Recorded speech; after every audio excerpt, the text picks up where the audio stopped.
وہ اس کی قربت کے آگے دم توڑ دے گی۔ اس کی ایک وجہ یہ بھی تھی کہ بچپن سے لے کر جوانی تک اس نے اپنے نام کے ساتھ صرف ارمغان کا ہی نام سنا تھا۔ جب سے اس نے ہوش سنبھالا تھا تب سے اسے یہی کہا گیا تھا کہ ارمغان سے تمہاری شادی ہوگی۔ تو پھر وہ سب کچھ جانتے بوجھتے ہوئے کیسے اس شخص سے نفرت کر سکتی تھی؟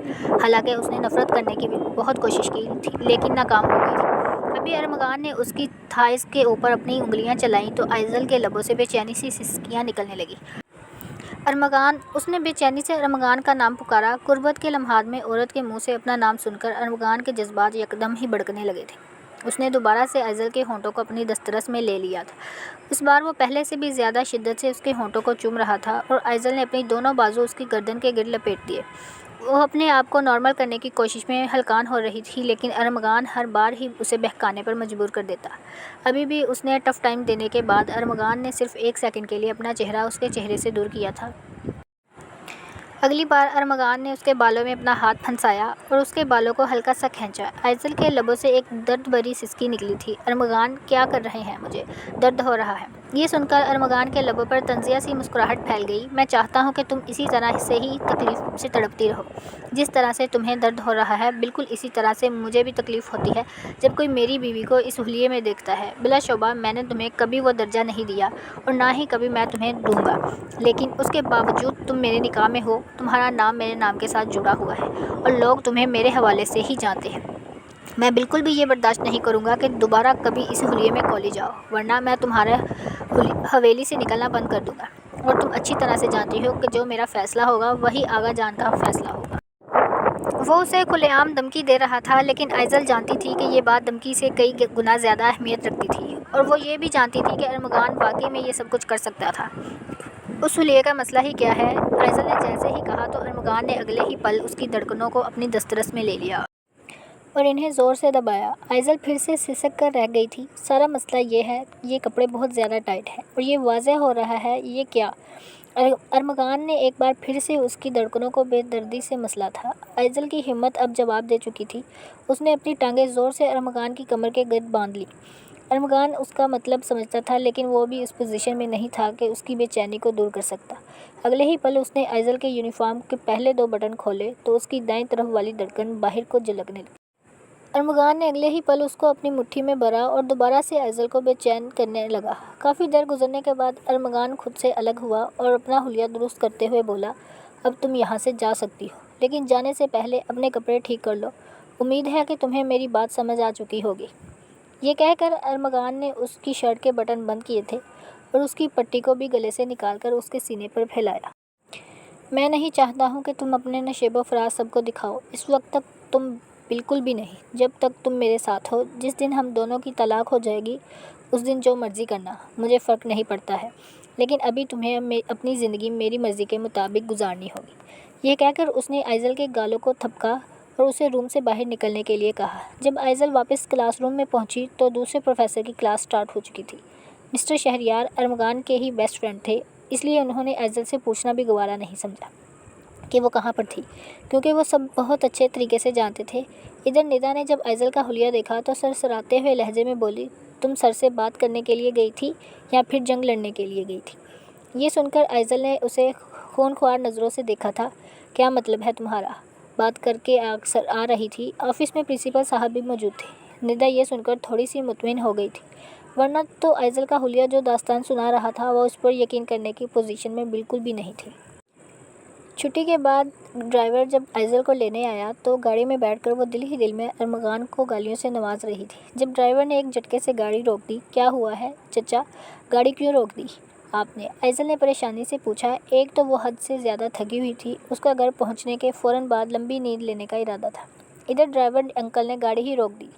وہ چھوٹی بی بی چھوٹے صاحب نے کہا ہے، وہ مجھے کہہ رہے ہیں کہ وہ آپ کو خود حویلی لے کر جائیں گے۔ کیا مطلب ہے؟ کون سے چھوٹے صاحب کی بات کر رہے ہو تم؟ آئزل کے باقی الفاظ منہ میں ہی رہ گئے تھے۔ ارمغان نے اس کی گاڑی کا دروازہ کھولا اور اسے نیچے اترنے کے لیے کہا۔ آئزل زور و شور سے نفی میں گردن ہلانے لگی۔ آج اسے اس پاگل نفسیاتی انسان سے واقعی میں خوف محسوس ہو رہا تھا۔ وہ جانتی تھی کہ وہ اس کو کہاں لے کر جانے والا ہے۔ آئزل کے انکار پر ارمغان نے ایک گہری سانس خارج کی۔ چچا، ابھی یہاں پر جو کچھ بھی ہوگا مجھے امید ہے کہ وہ آپ حویلی میں کسی کو بھی نہیں بتائیں گے۔ اگلے ہی پل ارمغان نے آئزل کا بازو پکڑ کر اسے گھسیٹ کر باہر نکالا اور اپنے کندھوں پر اٹھا کر گاڑی کی طرف بڑھ گیا۔ آئزل زور زور سے اس کی کمر پر مکے مار رہی تھی۔ چھوڑو مجھے، نیچے اتارو ورنہ میں تمہیں جان سے مار دوں گی۔ مجھے تمہاری یہ موسمی بہادری بہت اچھی لگتی ہے، لیکن تم مجھے اس وقت زیادہ پیاری لگتی ہو جب تم مجھ سے ڈرتی ہو اور تمہاری یہ خوبصورت بڑی بڑی آنکھیں آنسوؤں سے بھیگ جاتی ہیں۔ وہ منظر میرا فیورٹ منظر ہے، دل کرتا ہے کہ تمہیں اسی حالت میں ہی دیکھتا رہوں۔ ارمغان کے سرد لہجے میں بات کرنے پر آئزل کو اپنے وجود میں سرد لہر دوڑتی ہوئی محسوس ہوئی۔ مجھے آپ کے ساتھ نہیں جانا۔ اس کے لاکھ انکار کے باوجود بھی ارمغان اسے لے کر اپنے فارم ہاؤس میں آ گیا۔ اس کا مقصد صرف اور صرف آئزل کو ڈرانا تھا تاکہ وہ دوبارہ کبھی بھی اس کے ساتھ زبان درازی نہ کر سکے۔ میں نے یہاں پر تمہارے لیے بہت ہی زبردست گیم رکھی ہوئی ہے، مجھے امید ہے کہ تمہیں وہ گیم بہت پسند آئے گی۔ ارمغان اسے کہتا ہوا اپنے ساتھ لان میں لے کر گیا تو کچھ ہی دیر کے بعد اس نے آئزل کو ایک بڑے موٹے ڈنڈے کے ساتھ باندھ دیا۔ وہ اپنے آپ کو چھڑوانے کی کوششوں میں ہلکان ہو رہی تھی اور مسلسل اپنے ہاتھ زور زور سے ہلا رہی تھی۔ اگر تم اس طرح سے ہی ہلتی رہو گی تو نقصان اٹھا سکتی ہو۔ اگر تو تم چاہتی ہو کہ تم زندہ رہو اور تمہاری زندگی ضائع نہ ہو تو خاموشی سے ایک جگہ پر ٹک کر کھڑی رہو۔ آئزل نے یہ سنا تو اس کی حالت خراب ہو گئی۔ کیا مطلب ہے تمہارا؟ تم میرے ساتھ کیا کرنے والے ہو؟ ارمغان کے لب مسکراہٹ میں ڈل گئے۔ اس نے اپنے ملازم کو اشارہ کیا جس نے آگے بڑھ کر ایک سیب آئزل کے سر کے اوپر رکھ دیا۔ آئزل نے زور سے اپنا سر جھٹکا تو وہ پھر سے زمین بوس ہو گیا۔ ارمغان نے پھر اپنی پاکٹ سے پسٹل نکالی جو کہ نکلی تھی۔ اس کا مقصد صرف اور صرف آئزل کو ڈرانا تھا۔ میں تمہاری کسی بھی خونی کھیل کا حصہ نہیں بنوں گی۔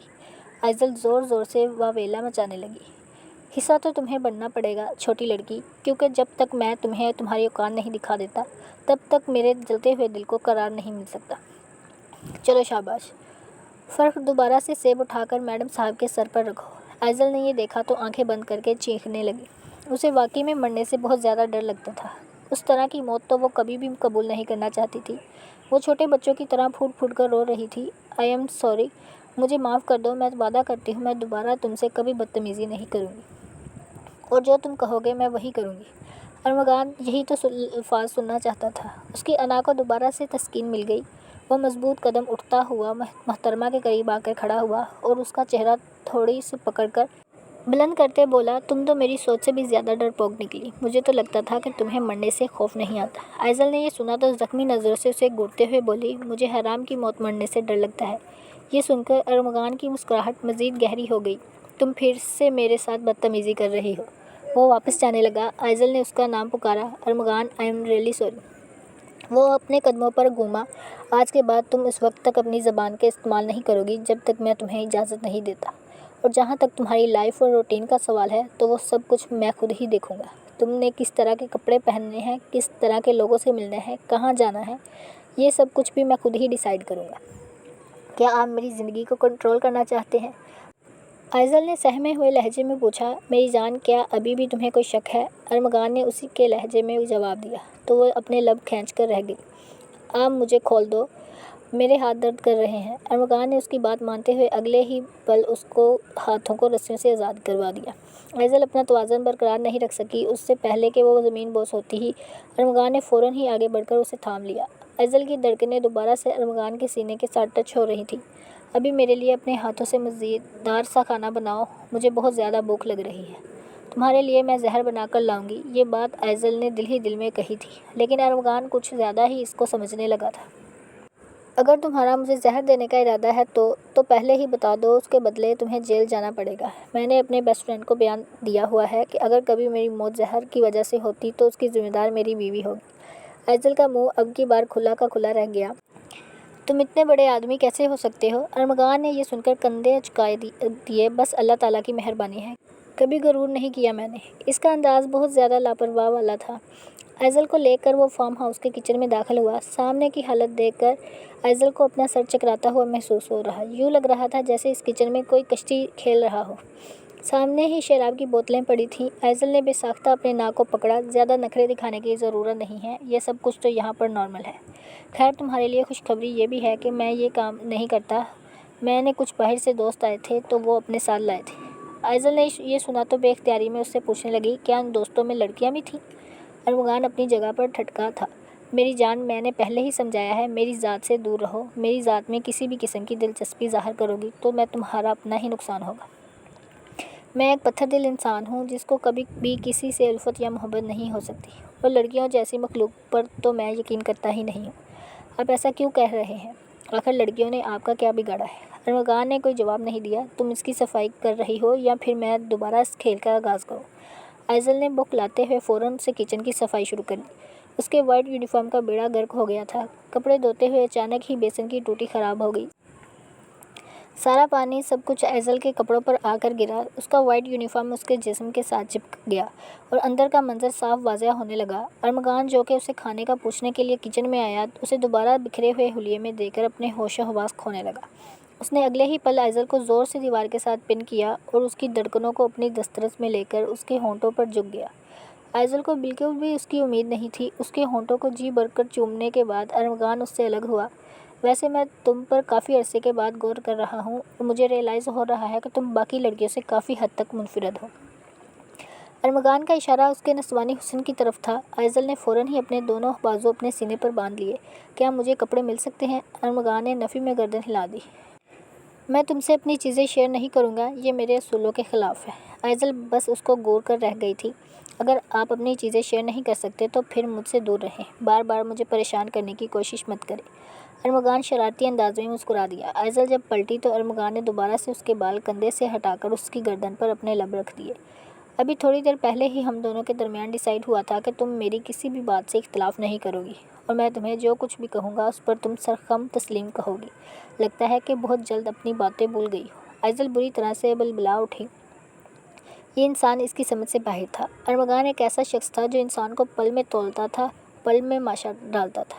آئزل نہیں جانتی تھی کہ اس کی شخصیت ایسی کیوں ہے، اس کی زندگی میں ایسا کیا ہوا ہے وہ اس قدر ظالم بن گیا۔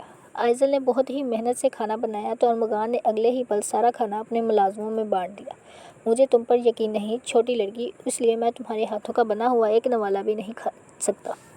یہ کہہ کر اس نے آئزل کی آنکھوں پر پھونک ماری تھی، جبکہ وہ اپنی محنت کا یہ حال ہوتا ہوا دیکھ کر ایک بار پھر سے خاموشی سے آنسو بہانے لگی۔ ارمغان اسے رات کو لے کر جب حویلی میں داخل ہوا تو آغا جان انہی کے انتظار میں ہی بیٹھے ہوئے تھے۔ اپنے پوتے اور نواسی کو حویلی میں انٹر ہوتا ہوا دیکھ کر وہ اٹھ کھڑے ہوئے۔ وہ دونوں ایک دوسرے کے ساتھ بہت ہی پرفیکٹ لگ رہے تھے۔ آغا جان نے دل ہی دل میں ان دونوں کی نظر اتاری۔ میں کب سے تم لوگوں کا کال ملائے جا رہا ہوں، کہاں پر تھے تم لوگ؟ ارمغان نے یہ سنا تو آئزل کے گرد اپنا بازو رکھتے ہوئے بولا، ہم دونوں ڈیٹ پر گئے ہوئے تھے آغا جان۔ میری پیاری بیوی نے مجھ سے خاص فرمائش کی تھی اور آپ کو تو پتہ ہے میں اپنی بیوی کا حکم ٹال ہی نہیں سکتا۔ وہ پل بھر میں ہی اپنی آنکھوں میں ڈھیر سا پیار بھر لایا، جبکہ آئزل اس کی ایکٹنگ پر دل ہی دل میں اش اش کر رہی تھی۔ یہ پہلی بار نہیں تھا بلکہ وہ ہمیشہ ایسے ہی کرتا تھا۔ آغا جان مطمئن ہو گئے۔ ارمغان کے بابا لندن میں اپنی بیگم کے ساتھ سیٹل تھے۔ جہاں تک ارمغان کا سوال تھا تو وہ کچھ ہی سال پہلے پاکستان ہمیشہ ہمیشہ کے لیے آغا جان کے پاس آ گیا۔ اسے پاکستان کا ماحول اور یہاں کی زندگی شروع سے ہی بہت زیادہ پسند تھی، جبکہ اس کے بابا جنید صاحب چاہتے تھے کہ وہ ان کے ساتھ لندن میں ہی رہ کر ان کے بزنس کو سنبھالیں، لیکن ارمغان نے پاکستان کو پرائیورٹی پہ رکھا تھا۔ ارمغان کی ایک پھپھو تھی، آئزل انہی کی ہی اکلوتی بیٹی تھی۔ کچھ ہی مہینے پہلے آئزل کی ماں کا اور باپ کا ایک کار حادثے میں انتقال ہو گیا تھا۔ اس کے نانا جان اسے اپنی حویلی لے کر آ گئے تھے۔ انہوں نے ارمغان کے ساتھ اس کا زبردستی نکاح کر دیا۔ ارمغان کو آئزل کے ساتھ بالکل بھی دلچسپی نہیں تھی۔ ایک تو وہ گاؤں میں رہنے والی معمولی سی لڑکی تھی اور دوسرا وہ اس بات سے زیادہ چھوٹی تھی۔ ارمغان دادا جان سے یہ بات کہہ بھی چکا تھا، وہ ایک چھوٹی سی 19 سال کی بچی کو گود نہیں لے سکتا، جبکہ وہ خود 28 سال کا ایک بھرپور مرد تھا۔ آغا جان کو جب پتہ چلا کہ وہ کسی بھی صورت میں ان کی بات ماننے کے لیے تیار نہیں ہے تو انہوں نے آخری پتہ پھینکا اور ایموشنل بلیک میلنگ شروع کر دی۔ یہاں پر ارمغان بے بس ہو گیا، لیکن نکاح کے دن ہی اس نے آئزل کو یہ بات واضح کر دی تھی کہ اپنی اوقات میں رہنا، یہ مت بولنا کہ تم زبردستی میرے سر پر مسلط کی گئی ہو، مجھے تمہاری ذات میں کوئی بھی دلچسپی نہیں ہے۔ یہ کہہ کر وہ اس سے کنارہ اختیار کر گیا تھا۔ ارمغان نے ہی دادا جان سے کہہ کر رخصتی بھی ڈیلے کروا دی تھی۔ اس نے دادا سے تقریباً 5 سالوں کا وقت مانگا تھا، لیکن وہ اس سے پہلے ہی آئزل سے جان چھڑوانا چاہتا تھا۔ ایسے عورتوں سے شدید نفرت تھی۔ لندن میں اسے ایک لڑکی سے محبت ہوئی تھی، لیکن اس لڑکی نے اس کے دوست سے مل کر اس کو چیٹ کیا۔ ارمغان کو لگا تھا کہ سب عورتیں ایک جیسی ہوتی ہیں۔ آئزل کو تو وہ ویسے بھی کسی خاطر میں نہیں لاتا تھا، لیکن پھر کچھ دن پہلے اس نے نوٹ کرنا شروع کیا کہ آئزل اپنے آپ پر فوکس کرنے لگی ہے، وہ خود کو گروم کر رہی ہے۔ ایک تو آغا جان نے اس کا داخلہ بھی شہر کے سب سے بڑے کالج میں کروایا تھا، جہاں پر لڑکے لڑکیاں اکٹھے ہی پڑھتے تھے۔ شروع میں تو آئزل اپنے گرد دوپٹہ لپیٹ کر جاتی تھی، لیکن کچھ عرصے کے بعد اس نے بھی باقی لڑکیوں کی طرح بولڈ ڈریسنگ شروع کر دی۔ اسی لیے ارمغان نے جب اسے کلاس میں تنگ کپڑوں اور دوپٹے کو گلے میں ڈالے دیکھا تو اس کا دماغ خراب ہو گیا تھا۔ وہ حیران بھی ہو رہا تھا کہ اسے اتنی تکلیف کیوں پہنچ رہی ہے، حالانکہ وہ تو آئزل کو دل و جان سے قبول ہی نہیں کر رہا۔ اس رات بھی آئزل اپنے کمرے میں لیٹی مسلسل ارمغان کے بارے میں ہی سوچ رہی تھی۔ اس کا دماغ موف ہو چکا تھا اور اسے کسی بھی چیز کی سمجھ نہیں آ رہی تھی۔ اس کو لگ رہا تھا کہ وہ پاگل ہو جائے گی، اور ادھر کمرے میں لیٹے ہوئے ارمغان کا دھیان بھی بار بار اسی کی طرف ہی جا رہا تھا۔ جھنجھلاتے ہوئے وہ اپنی جگہ پر اٹھ بیٹھا اور پھر کچھ سوچ کر اپنے کمرے سے باہر نکلا۔ جیسے ہی آئزل کے کمرے کا دروازے پر دستک ہوئی، وہ ہڑبڑا کر اٹھ گئی۔ یا اللہ، اس وقت کون آ گیا؟ منہ میں بڑبڑاتے ہوئے دروازہ کھولا تو سامنے کھڑی شخصیت کو دیکھ کر اسے دن میں تارے نظر آنے لگے۔ اب رات کے وقت یہاں میرے کمرے میں کیا کر رہے ہیں؟ اس نے سرسراتے ہوئے لہجے میں سوال کیا۔ میں نے تمہیں کیا سمجھایا تھا؟ اپنی اوقات میں رہنا۔ یہ کہہ کر ارمغان اس کے بیڈ پر جا کر نیم دراز ہو گیا۔ میں بور ہو رہا تھا، مجھے نیند بھی نہیں آ رہی، مجھے انٹرٹین کرو۔ اس کی انوکھی فرمائش پر وہ بس اس کے چہرے کو دیکھ کر رہ گئی تھی۔ میں آپ کو کیسے انٹرٹین کر سکتی ہوں؟ ارمغان کے لب شیطانی مسکراہٹ میں ڈل گئے۔ کیا تمہیں ناچنا آتا ہے؟ آئزل نے زور و شور سے نفی میں گردن ہلا دی۔ تو پھر ٹھیک ہے، میں تمہیں ناچنا سکھاتا ہوں۔ آئزل کو اس کی ذہنی حالت پر شک ہونے لگا۔ میں نے ایسی کوئی بھی واہیات حرکت نہیں کرنی ہے۔ تو پھر ٹھیک ہے، میری وہ پسٹل کہاں پر ہے؟ ارمغان نے یکدم ہی گھراتے ہوئے کہا تو آئزل خوف سے اچھل پڑی۔ نہیں ٹھیک ہے، میں تیار ہوں، مجھے بتاؤ کہ کیسے ناچتے ہیں۔ ارمغان نے ہلکا سا اس کے نزدیک گیا تو اس نے اپنا ایک ہاتھ آئزل کی کمر پر رکھا اور آئزل کا ہاتھ اٹھا کر اپنے کندھے پر رکھا۔ وہ خود چھوٹے چھوٹے قدم اٹھا رہا تھا اور آئزل کو بھی سکھا رہا تھا۔ رکو، اس طرح سے مزہ نہیں آ رہا، مجھے پہلے ایک سانگ لگانے دو۔ اس نے بہت ہی بولڈ انگلش گانا لگایا۔ آئزل کے تو گال شرم کے مارے تپنے لگے تھے۔ یہ آپ کس طرح کے گانے سنتے ہیں؟ کیوں، کیا تمہیں شرم آ رہی ہے؟ ارمغان نے بے اختیار اپنے لب اس کے گالوں پر رکھے تو آئزل کے وجود کو ایک زوردار جھٹکا لگا۔ مجھے کیوں شرم آنے لگی؟ وہ تیزی سے نفی میں گردن ہلاتے ہوئے بولی۔ اگلی تھوڑی سی دیر میں وہ ڈانس کرنا سیکھ چکی تھی اور اب ارمغان کے ساتھ قدم سے قدم ملا کر ناچ رہی تھی۔ رات گئے تک وہ دونوں یہی کرتے رہے۔ اچانک ہی 2 بجے ارمغان کا موبائل بجا۔ اسکرین پر نرمین کا نمبر جگمگا رہا تھا۔ یہ دیکھ کر آئزل کو اپنا دل ڈوبتا ہوا محسوس ہوا۔ ان دونوں کا آپس کا تعلق جیسے بھی تھا، لیکن وہ کبھی بھی ارمغان کو اس چیز کی اجازت نہیں دیتی تھی۔ یہ کون ہے؟ آئزل نے اچانک سے سوال کیا تو ارمغان نے اس پر ایک گہری نظر ڈالی۔ اپنے کام سے کام رکھو۔ وہ موبائل اٹھا کر کمرے سے باہر نکل گیا۔ ابھی تھوڑی دیر پہلے تک جو ماحول بنا تھا وہ یکدم ہی ختم ہو گیا۔ آئزل کا دل بھی مرجھا گیا تھا۔ وہ انسان اس قابل ہی نہیں ہے کہ میں اس سے کوئی امید لگاؤں۔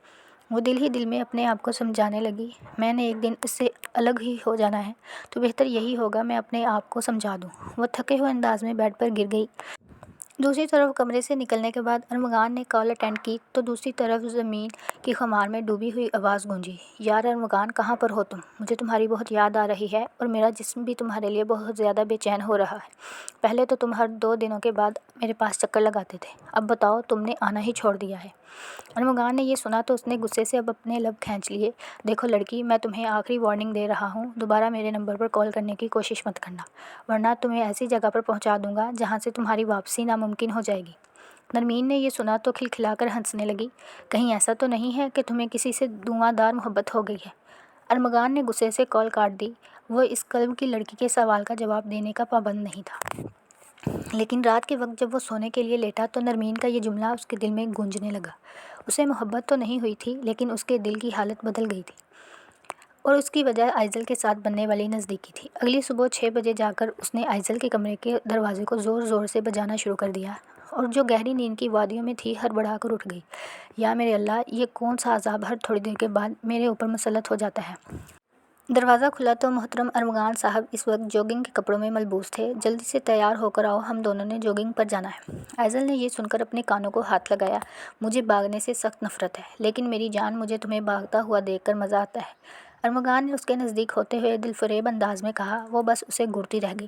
پتہ نہیں وہ کون سا لمحہ تھا جب میں نے آپ سے نکاح کرنے کا فیصلہ کیا تھا۔ اگر آپ سے شادی نہ کرتی تو سکون سے اپنی زندگی گزار رہی ہوتی۔ وہ منہ میں بڑبڑاتی ہوئی فریش ہونے کے لیے واش روم چلی گئی۔ اس کا ارادہ دیر لگانے کا تھا تاکہ ارمغان اسے وہیں پر ہی چھوڑ کر چلا جائے۔ وہ بلا وجہ ہی شاور کے نیچے 15 منٹ سے کھڑی رہی تھی۔ ارمغان کو جب اس کے پلان کا آئیڈیا ہوا تو وہ واش روم کے دروازے کے قریب جا کر اونچی آواز میں چلاتے ہوئے بولا، اگر تم 2 منٹ کے اندر باہر نہیں آئی تو میں دروازہ توڑ کر اندر آ جاؤں گا۔ آپ میرے ساتھ ایسا نہیں کر سکتے، میں دادا جان سے جا کر آپ کی شکایت لگا دوں گی۔ اس کے باقی کے الفاظ منہ میں ہی رہ گئے تھے کیونکہ ارمغان واقعی میں دروازہ کھول کر اندر جا چکا تھا۔ آئزل نے جلدی سے آگے بڑھ کر تولیہ اٹھایا اور اپنے گرد لپیٹ لیا، جبکہ ارمغان کے لب سیٹی کی صورت میں گم گئے۔ میں تو بس تمہیں ڈرانا چاہتا تھا، مجھے تو پتہ ہی نہیں تھا کہ تم نے اندر سے دروازہ لاک ہی نہیں کیا۔ آئزل کو بھی اب شدت سے اپنی بے وقوفی کا احساس ہو رہا تھا۔ یہ کیا بدتمیزی ہے، ابھی اور اسی وقت باہر جائیں، میں چینج کر کے آتی ہوں۔ اس نے تولیے کو دوبارہ سے اپنے سینے کے گرد لپیٹنے کی کوشش کی تو ارمغان نے آگے بڑھ کر اسے پکڑ کر شاور کے نیچے کھڑا کیا۔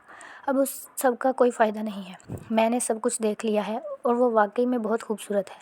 یہ کہہ کر ارمغان نے آنکھ ماری تھی۔ آئزل کی حالت غیر ہونے لگی۔ ارمغان نے دوبارہ سے اس کے لال ہوتے ہوئے گالوں میں ڈوبنے لگا۔ اگلے ہی پل ارمغان نے اس کے ہاتھوں سے تولیہ لیا اور دوبارہ سے اس کے جسم پر قابض ہو گیا۔ آئزل کے لبوں سے بے چین سی سسکیاں نکل رہی تھیں اور ارمغان اپنے ہوش و حواس کھوتا جا رہا تھا۔ کچھ ہی دیر کے بعد اس نے اپنا چہرہ آئزل کے بالوں سے دور کیا اور اس کی آنکھوں پر پھونک مارتے ہوئے بولا، اب باہر آ جاؤ۔ آئزل بھی کانپتی لرزتی ہوئی چینج کر کے باہر نکلی تھی۔ آپ ایک بہت ہی بے شرم انسان ہیں، اس نے واویلا مچاتے ہوئے کہا۔ ابھی تو تم نے میری بے شرمی دیکھی نہیں ہے چھوٹی لڑکی، یہ تو بس ایک چھوٹا سا ٹریلر تھا جسے دیکھ کر تم ایویں میں پریشان ہو گئی ہو۔ یہ کہہ کر اس نے اپنی بائیں آنکھ ونک کی تھی، جبکہ آئزل بے چینی سے پہلو بدل کر رہ گئی۔ کیا اس سب کا مقصد صرف اور صرف مجھے تنگ کرنا ہے؟ وہ لوگ جوگنگ کر رہے تھے۔ آئزل کی حالت پھر سے ٹائٹ ہونے لگی تھی۔ ایک تو اسے بھاگنے سے شدید نفرت تھی اور دوسرا ارمغان اسے مسلسل بھگائے جا رہا تھا۔ سونے پر سہاگا یہ کہ جب وہ خود تھکتا تو بینچ پر جا کر بیٹھ جاتا، لیکن آئزل کو ریسٹ کرنے کی اجازت نہیں تھی۔ اسے صرف یہ فیور تھی کہ اگر وہ زیادہ تھک جائے تو بھاگنے کی بجائے چل سکتی ہے یا پھر کھڑی ہو سکتی ہے۔ ارمغان اس وقت اس کے صبر کا امتحان لے رہا تھا۔ جوگنگ کے بعد اس نے آئزل سے اپنے لیے خاص طور پر کھانا بنوایا تھا۔ ادھر آغا جان سمجھ رہے تھے کہ ان دونوں میں سب کچھ بالکل ٹھیک ہو گیا ہے اور وہ ایک دوسرے سے سچی محبت کرنے لگے ہیں، لیکن اندر کی کہانی صرف ارمغان جانتا تھا، آئزل اور ان کا رب۔ جب کالج جانے کی باری آئی تو ارمغان نے آئزل کو پیشکش کی، میں تمہیں ڈراپ کر دیتا ہوں، لیکن آپ تو مجھے کہتے ہیں کہ کالج میں کسی کو بھی ہمارے رشتے کے بارے میں پتہ نہیں چلنا چاہیے، تو میں نے تمہیں کب کہا ہے کہ یونیورسٹی میں جا کر اعلان کروا دو؟ وہ لاپرواہی سے کندھے جھکاتے ہوئے بولا تھا۔ اگر اسٹوڈنٹس نے مجھے آپ کی گاڑی سے اترتا ہوا دیکھ لیا تو وہ میرے بارے میں باتیں بنائیں گے اور مجھے یہ سب کچھ بالکل بھی پسند نہیں۔ فکر مت کرو، وہ ابھی بھی ہم دونوں کے بارے میں باتیں کرتے ہیں، تمہیں ابھی بھی ٹینشن لینے کی ضرورت نہیں۔ وہ ویسے بھی وہ کون سا جھوٹ بولتے ہیں، سچ ہی تو کہتے ہیں بیچارے۔ مسئلہ یہ ہے کہ ان کے پاس کوئی ثبوت نہیں۔ ارمغان حد سے زیادہ چل تھا اور اس کی یہی لاپرواہی آئزل کو زہر لگ رہی تھی۔ مجھے پتہ ہے کہ تمہیں مجھ پر غصہ آ رہا ہے، لیکن تم میرا سر نہیں پھاڑ سکتی ہو۔ اب جلدی سے گاڑی میں بیٹھو۔ اس دن وہ اسے کالج لے جانے کی بجائے اپنے ساتھ گولف سینٹر لے گیا۔ آئزل جو یہ سوچ کر ٹینشن لے رہی تھی کہ وہ ندا کو کیا جواب دے گی اگر میتھ والی میڈم کو پتہ چل گیا تو کہیں ایسا نہ ہو وہ اسے میتھ میں فیل کر دے۔ پوری یونیورسٹی میں ہی یہ بات مشہور تھی کہ میتھ والی ٹیچر دل و جان سے ارمغان پر مرتی ہے، مگر ارمغان اسے لفٹ ہی نہیں کرواتا ہے۔ گولف سینٹر میں آ کر آئزل کا موڈ یکدم خوشگوار ہوا، لیکن دوسری طرف ارمغان خانزادہ کا موڈ بالکل برعکس تھا۔ گولف سینٹر میں قدم رکھتے ہی اس کا موڈ بری طرح آف ہو چکا تھا۔ وہ دیکھ رہا تھا کہ وہاں موجود ہر دوسرے شخص کی نظریں آئزل کے معصوم اور دلکش چہرے پر جا کر ٹک رہی تھیں۔ آئزل اپنے قدرتی حسن کے ساتھ جہاں سے گزرتی لوگ مڑ مڑ کر اسے دیکھتے۔ یہ چیز ارمغان کے اندر ایک عجیب سی بے چینی اور غصہ پیدا کر رہی تھی۔ اسے یوں لگ رہا تھا جیسے کوئی اس کی سب سے قیمتی اور ذاتی چیز پر سرعام نظریں ڈال رہا ہے، اور یہ احساس اس کے لیے زہر پینے جیسا تھا۔ تم یہیں اسی صوفے پر بیٹھو، میں ڈرنکس لے کر آتا ہوں۔ ارمغان نے آئزل کو ایک جگہ بیٹھنے کا اشارہ کیا اور خود کاؤنٹر کی طرف بڑھ گیا۔ اس کے لہجے میں ہمیشہ کی طرح سختی تھی، مگر آئزل نے اس وقت بحث کرنے کی بجائے خاموشی سے صوفے پر بیٹھنے میں ہی عافیت سمجھی۔ وہ اپنے ارد گرد کے ماحول کو دیکھنے میں مصروف ہو گئی۔ ارمغان ابھی کاؤنٹر پر پہنچ کر ڈرنکس کا آرڈر ہی دے رہا تھا کہ آئزل کے پاس ایک ہینڈسم سا لڑکا پرکشش نوجوان آ کر رکا۔ اس نوجوان نے جینز اور سمارٹ فٹ شرٹ پہن رکھی تھی۔ اس کے چہرے پر ایک انتہائی شائستہ دلکش مسکراہٹ تھی۔ وہ آئزل کے حسن سے متاثر ہوئے بغیر نہ رہ سکا۔ ایکسکیوز می، اگر آپ مائنڈ نہ کریں تو کیا میں جان سکتا ہوں کہ یہ خوبصورت گھڑی آپ نے کہاں سے لی ہے؟ دراصل مجھے اپنی سسٹر کے لیے برتھ ڈے گفٹ لینا ہے اور آپ کی یہ واچ واقعی بہت منفرد ہے۔ اس نوجوان نے انتہائی تمیز اور نرم لہجے میں آئزل سے بات چیت کا آغاز کیا۔ آئزل نے اس نوجوان کا سوال سن کر پہلے تو تھوڑا سا جھجکی، مگر اس لڑکے کا انداز اتنا شائستہ اور نارمل تھا کہ آئزل بھی خود کو سنبھال گئی اور ایک ہلکی سی مسکراہٹ کے ساتھ بولی، جی یہ مجھے گفٹ میں ملی تھی، لیکن آئی تھنک یہ اسی سینٹر کے فرسٹ فلور پر جو برانڈڈ واچ شاپ ہے وہاں سے لی گئی ہے۔ یہ گھڑی آئزل کو آغا جان نے گفٹ کی تھی۔ نوجوان آئزل کے جواب پر مسکرایا، اس کی آنکھوں میں ستائش کے رنگ گہرے ہو گئے۔ تھینک یو سو مچ۔ ویسے گھڑی تو خوبصورت ہے ہی، لیکن یہ آپ کے ہاتھ پر کچھ زیادہ ہی جچ رہی ہے۔ آپ پر یہ وائٹ کلر بہت سوٹ کر رہا ہے۔ اس نے آئزل کے حسن کی ایک ہلکی سی تعریف کی جو کہ بالکل فطری اور شائستہ تھی۔ آئزل نے بھی اس کی تعریف پر برا مانے بغیر ایک رسمی سا تھینک یو کہا۔ دوسری طرف کاؤنٹر پر کھڑا ارمغان ڈرنکس پکڑ ہی رہا تھا کہ اس کی نظر دور صوفے پر بیٹھی آئزل پر پڑی۔ آئزل کے پاس کھڑے اس نوجوان اجنبی کو دیکھ کر ارمغان کے پورے وجود میں آگ لگ گئی۔ اس نے دیکھا کہ وہ لڑکا آئزل کو دیکھ کر مسکرا رہا ہے اور آئزل بھی اتنے نارمل انداز میں اس کے سوالوں کے جوابات دے رہی ہے۔ یہ دیکھ کر ارمغان کے ماتھے پر رگیں غصے سے تن گئیں۔ اس نے مٹھیاں بند کی، اس کا بس نہیں چل رہا تھا وہ اسی وقت جائے اس نوجوان کی گردن مروڑ ڈالے۔ اس کے اندر کا پٹھان یکدم جاگ اٹھا۔ وہ تیز قدم اٹھتا ہوا آئزل کی طرف واپس آیا۔ ارمغان کی آمد کی آہٹ پر وہ نوجوان ایک بار پھر آئزل کا شکریہ ادا کر کے تھوڑا سا پیچھے ہٹ کر کٹنگز دیکھنے لگا۔ ارمغان نے ڈرنکس کے گلاس میز پر پٹکے جس سے کچھ پانی باہر چھلک گیا۔ اس کا چہرہ غصے سے سرخ ہو رہا تھا اور آنکھیں انگارے برسا رہی تھیں۔ کون تھا وہ اور تمہاری ہمت کیسے ہوئی اس کے ساتھ اس طرح دانت نکال کر باتیں کرنے کی؟ ارمغان آئزل پر بری طرح برسا۔ اس کا لہجہ اتنا تلخ تھا کہ آئزل کا خوشگوار موڈ ایک سیکنڈ میں غائب ہو گیا۔ وہ بس ایک عام سا لڑکا تھا، مجھ سے کچھ پوچھ رہا تھا، آئزل نے اپنے دفاع میں کہا۔ عام سا لڑکا تھا؟ ارمغان کا لہجہ چبھتا ہوا تھا۔ تمہیں کیا ضرورت تھی اس کے ساتھ اتنا فری ہونے کی؟ کیا تم یہاں لوگوں کو اپنے حسن کے جلوے دکھانے آئی ہو یا اپنی اوقات بھول رہی ہو؟ ایک غیر مرد کے سامنے اس طرح مسکرانا تمہیں حیا نہیں آتی؟ ارمغان کی اس بلا وجہ کی ڈانٹ پر اب کی بار آئزل کا صبر بھی جواب دے گیا۔ وہ بھی ارمغان کی آنکھوں میں آنکھیں ڈال کر بولی، مسٹر ارمغان آپ مجھے کس منہ سے یہ سب کہہ رہے ہیں؟ آپ نے بھی تو لندن سے لے کر یہاں تک نہ جانے کتنی لڑکیوں کو اپنی گرل فرینڈ بنایا ہوا ہے۔ رات کو بھی آپ کو کسی نرمین نامی لڑکی کی کال آ رہی تھی۔ کیا میں نے کبھی آپ سے کچھ کہا؟ آپ کی اپنی زندگی تو عیاشیوں سے بھری پڑی ہے اور میں نے اس نوجوان کے ساتھ کوئی فری ہونے کی کوشش نہیں کی۔ وہ بس میری تعریف کر رہا تھا۔ وہ تمہاری تعریف کر رہا تھا؟ آئزل کے منہ سے یہ سن کر ارمغان کا غصہ آسمان کو چھونے لگا۔ آئزل کا یوں کسی اور مرد کی تعریف کا ذکر کرنا ارمغان کے اندر ایک آگ بھڑکا گیا تھا۔ تمہاری جرأت کیسے ہوئی ایک غیر مرد کی زبان سے اپنی تعریف سننے کی اور اسے یہاں کھڑے رہنے کی اجازت دینے کی؟ وہ مزید غصے سے پھٹ پڑا۔ ابھی ان دونوں کے درمیان یہ تکرار چل ہی رہی تھی کہ وہ نوجوان جو شاید اپنی بات مکمل کرنا چاہتا تھا وہ دوبارہ سے آئزل کے نزدیک آیا۔ ایکسکیوز می میم، اگر آپ مائنڈ نہ کریں تو کیا میں آپ کا نام جان سکتا ہوں؟ اس نے کارڈ ہاتھ میں پکڑتے ہوئے پوچھا۔ اس سے پہلے کہ آئزل کچھ بولتی، ارمغان خانزادہ ایک چیتے کی طرح اس نوجوان کے سامنے آ کر کھڑا ہو گیا۔ اس نے آئزل کو اپنے پیچھے چھپایا اور اس نوجوان کو ایک انتہائی خونخوار اور سرد نظروں سے گھورا۔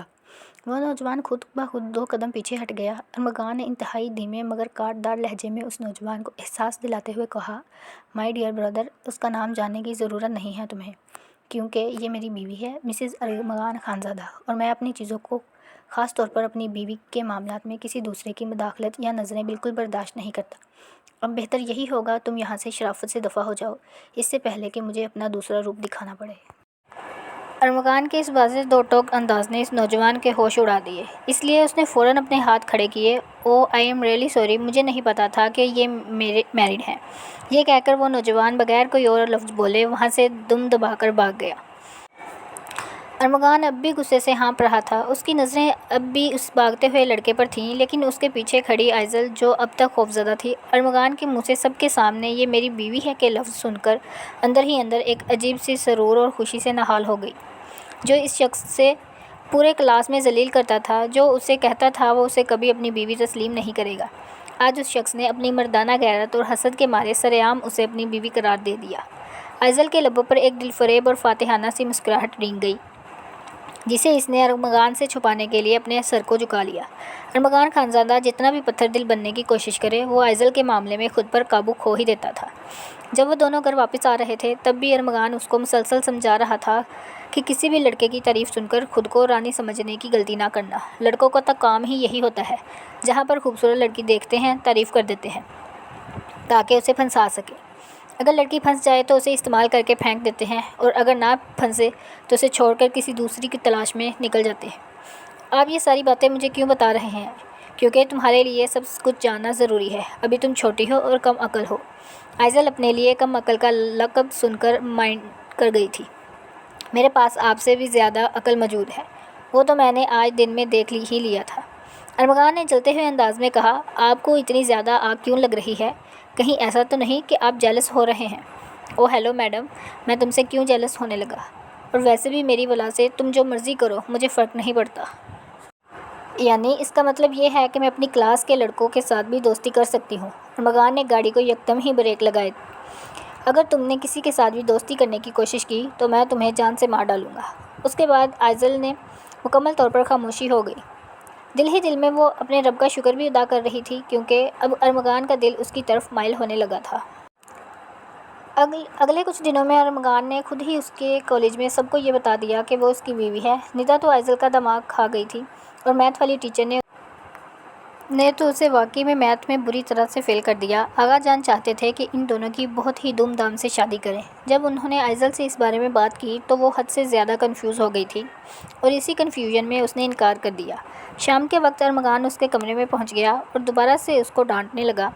تم نے رخصتی سے انکار کیوں کیا ہے؟ اس کا لہجہ دو ٹوک تھا۔ آپ نے خود ہی تو کہا تھا کہ جب بھی دادا مجھ سے ایسا کوئی سوال پوچھیں تو میں منع کر دوں۔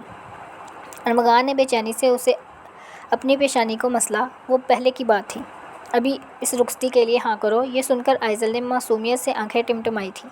اب ایسا کیا ہو گیا ہے؟ آپ نے تو کہا تھا آپ ساری زندگی مجھ سے نفرت کریں گے۔ کیا تمہیں میری اس بے بسی پر مزہ آ رہا ہے؟ ارمغان نے یہ کہہ کر اسے زور سے دیوار کے ساتھ لگایا تو وہ بوکھلا گئی تھی۔ نہیں، قسم سے نہیں، میں تو بس جاننا چاہتی ہوں۔ ٹھیک ہے، اگر تم جاننا چاہتی ہو تو سنو، میرا دل تم پر آ گیا ہے۔ تم مجھے اچھی لگنے لگی ہو، اور میں نے اپنا فیصلہ بدل لیا ہے۔ میں تمہیں اپنی بیوی بنانا چاہتا ہوں۔ ماضی میں جو کچھ بھی ہوا، میں اس کے لیے بہت زیادہ شرمندہ ہوں، اور میں جانتا ہوں کہ میں ان سب الفاظ کا مداوع نہیں کر پاؤں گا، لیکن میں تمہیں اس بات کا یقین دلاتا ہوں کہ میں دوبارہ تمہاری آنکھوں میں آنسو نہیں آنے دوں گا۔ تمہیں زمانے بھر کی خوشیاں دوں گا۔ آئزل کو تو اپنے کانوں پر یقین ہی نہیں آ رہا تھا۔ وہ حد سے زیادہ مغرور اور خود پسند انسان نہ صرف اس سے معافی مانگ رہا تھا بلکہ محبت کا بھی اظہار کر رہا تھا۔ کیا اس کی فطرت بدل گئی تھی؟ آئزل نے بے اختیار سوچا۔ جو کچھ بھی تھا، اس کے جذبات آئزل کے حوالے سے تبدیل ہو چکے تھے۔ اگر میں اس سب کے باوجود بھی انکار کر دوں؟ آئزل نے لرزتے ہوئے لہجے میں پوچھا، تو تمہیں اپنے کندھوں پر اٹھا کر لے جاؤں گا۔ ویسے بھی تم میرے نکاح میں ہو، اب فیصلہ تمہارا ہے۔ یا تو اپنی ڈریم شادی کرو یا پھر اس طرح سے میرے ساتھ چلو۔ اس نے آئزل کی کمر پر ہاتھ رکھے تو وہ تیزی سے بولی، مجھے اپنی ڈریم ویڈنگ کرنی ہے، گڈ گرل۔ یہ کہہ کر ارمغان نے پیار سے اس کے گالوں کو تھپکا، جبکہ وہ کھل کر مسکرا دی۔ ارمغان کو بھی احساس ہو چکا تھا کہ وہ عورت بہت خاص ہے، اور وہ اس کو کھونے والی بے وقوفی کسی بھی صورت میں نہیں کر سکتا۔